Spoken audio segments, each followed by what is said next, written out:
Sekarang kita masuk ke sumber-sumber penerimaan negara. Apa sih penerimaan negara? Penerimaan negara itu adalah dana yang diterima negara untuk melakukan pembiayaan pembangunan nasional. Nah, sumber-sumber dananya itu berasal dari kandungan alam, penerimaan pajak, biaya dan cukai, serta penerimaan negara bukan pajak. Sumber penerimaan negara yang pertama adalah kandungan alam. Kandungan alam bumi, air, kekayaan alam, bahkan luar angkasa, semuanya dikuasai negara untuk kemakmuran rakyat yang sebesar-besarnya. Lanjut ke sumber penerimaan negara yang kedua, yaitu adalah penerimaan pajak. Penerimaan pajak ini adalah sumber penerimaan utama negara. Pajak dibagi menjadi dua, ada pajak pusat dan juga pajak daerah.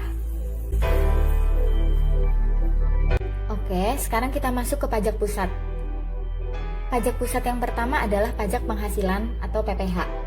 Pajak penghasilan ini dikenakan untuk orang pribadi, perusahaan, atau badan hukum lainnya atas penghasilan yang didapat. Kedua, ada pajak pertambahan nilai atau PPN. Ini dibebankan atas transaksi jual beli barang dan jasa yang dilakukan oleh wajib pajak pribadi atau wajib pajak badan yang telah menjadi pengusaha kena pajak atau PKP. Namun, pajak PPN ini bisa dialihkan kepada pihak lain. Contoh, kalau misalkan kita makan di restoran atau belanja di Alfamart, pasti kita dapat PPN 10%. Nah, itu yang dinamakan pengalihan ya, dari PKP atau pengusaha kena pajak kepada para konsumen.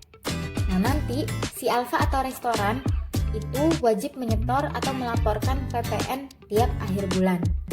Yang ketiga, pajak penjualan atas barang mewah atau PPNBM. Ini bertujuan agar menekan konsumtivitas masyarakat. Ini bersifat mengatur, contohnya seperti mobil Lamborghini, BMW, dan lain sebagainya. Yang keempat ada bea materai. Bea materai ini dikenakan atas pemanfaatan dokumen, surat perjanjian, akta notaris, surat berharga, dan lain sebagainya. Terakhir, pajak bumi dan bangunan. Selanjutnya, pajak daerah, yaitu dibagi menjadi dua. Ada pajak provinsi dan juga pajak kabupaten atau kota. Sumber penerimaan negara yang ketiga, ada bea dan cukai. Bea sendiri dibagi menjadi dua, yaitu bea masuk dan bea keluar. Singkatnya, bea masuk adalah pungutan pada barang-barang impor, bea keluar adalah pungutan pada barang-barang ekspor. Untuk cukai ini dikenakan pada barang-barang tertentu yang memiliki karakteristik tersendiri. Biasanya untuk barang-barang yang perlu dikendalikan dan perlu adanya pengawasan. Sumber penerimaan negara yang keempat, yaitu penerimaan negara bukan pajak. Yang pertama, penerimaan yang bersumber dari pengelolaan dana pemerintah, seperti perusahaan-perusahaan BUMN. Yang kedua, penerimaan dari pemanfaatan sumber daya alam. Yang ketiga, penerimaan dari hasil-hasil pengelolaan kekayaan negara yang dipisahkan, dan seterusnya.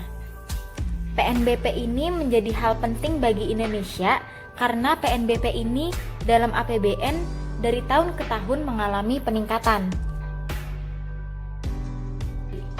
Hibah sendiri ini secara singkat adalah bantuan untuk pembiayaan pembangunan. Ini adalah contoh lembaga internasional yang pernah memberi bantuan ke Indonesia.